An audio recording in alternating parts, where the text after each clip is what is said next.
Hey folks, doing a quick update on a couple of plants. So here is my aloe vera. She is not looking the best. She's kind of giving Cynthia from Rugrats, honestly, but there's a story. This plant was living in my forgotten plant corner where I had my forgotten plant shelf that I recently decommissioned. I mean recently as in like over the past year. And I have completely transformed that corner. There are other plants up there. There's a new grow light, but I have her sitting in front of a south facing window. This initially was one large aloe vera plant, large relative to the pot. I'll just say that. The mother plant, as you can tell, has since died back. That is her stump there, but she left 3 babies behind.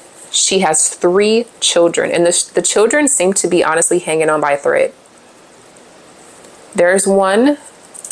There's another, and then here is the third one that is just kind of collapsing into herself. She's the biggest and heaviest, but also the one that's the most bent.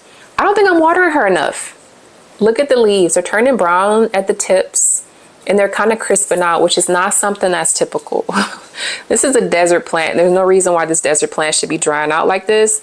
And I don't know if it's just because of my neglect or if it's just too hot, if it's just not the ideal conditions, but you know, like, desert conditions are dry and hot, which is what I have in my house.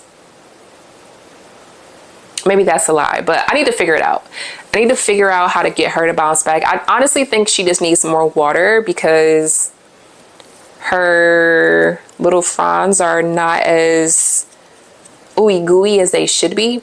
They're kind of limp noodles, and they're not as like firm and plump as they should be for this to be the type of plant that it is. Never used any of her aloe, and I kind of don't want to because she seems pretty weak right now. So I'm going to continue to monitor these, and when I say I'm going to monitor them, I'm actually going to water them regularly, but not too much, but still watering them. Sometimes I get a little carried away, I think, with the desert plants because I'm like, oh, they don't need water. And then it's like 2 years later and I'm like, oh, why is this plant dead? Girl, you haven't watered it in 700 days. That's why it's dead. So I'm going to get her together and we're going to do another update in a few months where she's going to be looking a lot better.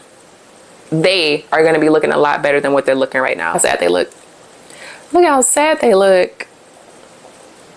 This is my aloe.